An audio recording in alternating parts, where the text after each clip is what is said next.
vous avez reçu un document à compléter, qui est le dossier d'affectation à l'issue de la troisième, qui doit comporter vos vœux d'orientation. Ce document est à compléter et à remettre au collège avant le 24 mai.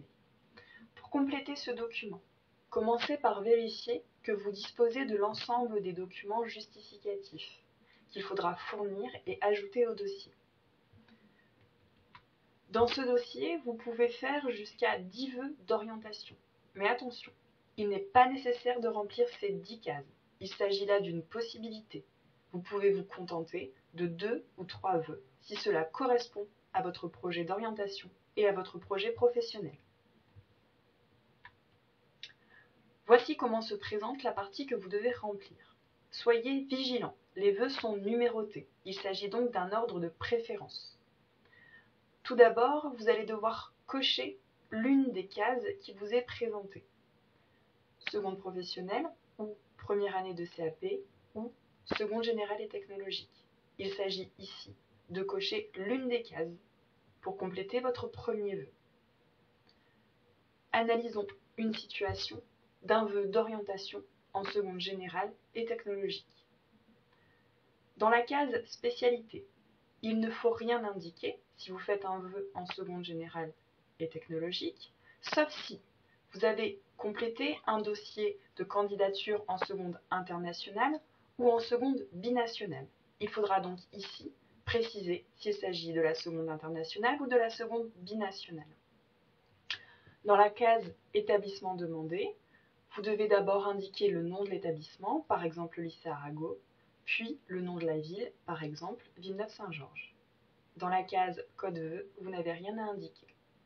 Pour rappel, si vous faites une demande d'assouplissement, ce vœu doit apparaître en première position.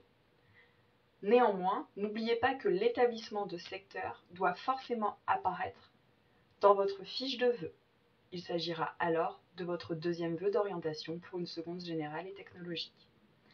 Si vous faites une demande de candidature en seconde internationale ou binationale et une demande d'assouplissement, votre candidature à une seconde spécifique doit apparaître en premier vœu. En deuxième vœu, vous mettrez votre vœu d'assouplissement. Et en troisième vœu, l'établissement Arago. Si votre candidature en seconde internationale ou en seconde binationale n'est pas retenue, elle sera automatiquement supprimée. Analysons à présent des vœux d'orientation en seconde professionnelle ou en première année de CAP. Vous cochez d'abord la première case, donc la seconde professionnelle ou la première année de CAP, puis le statut, soit le statut scolaire, soit le statut d'apprenti. Dans la case spécialité, il faut indiquer le champ professionnel avec précision. Par exemple, une seconde professionnelle, métier de la relation client. Soyez précis et vérifiez le nom de la formation sur le site ONICEP. Dans la case établissement demandé, vous compléterez d'abord le nom de l'établissement, par exemple le lycée Arago, et le nom de la ville, par exemple Villeneuve-Saint-Georges. Dans la case code vœux, vous n'avez rien à indiquer. Pour rappel, si plusieurs établissements proposent la formation professionnelle qui vous intéresse, vous pouvez faire plusieurs vœux d'orientation dans un même champ professionnel, mais dans des établissements différents.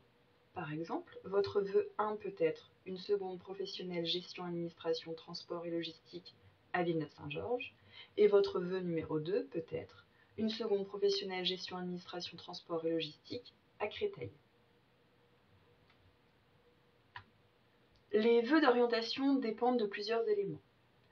Prenez bien connaissance des réponses et de l'avis du conseil de classe du deuxième trimestre dans votre fiche dialogue.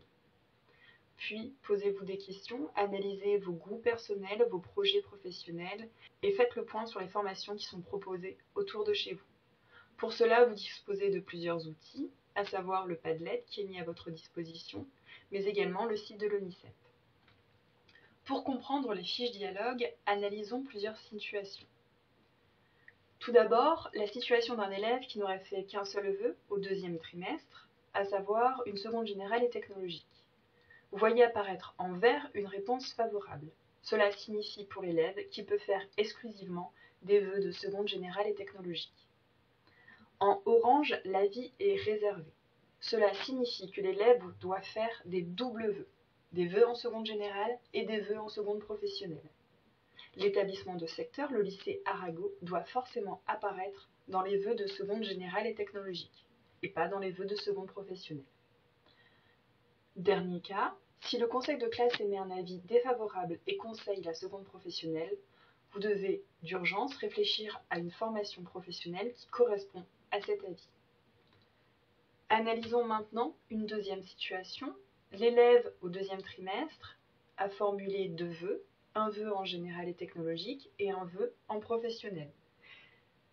Si le conseil de classe a émis un avis doublement favorable, c'est à l'élève de choisir et donc de se poser rapidement des questions sur ses projets professionnels. Il peut pour cela se rapprocher de son professeur principal.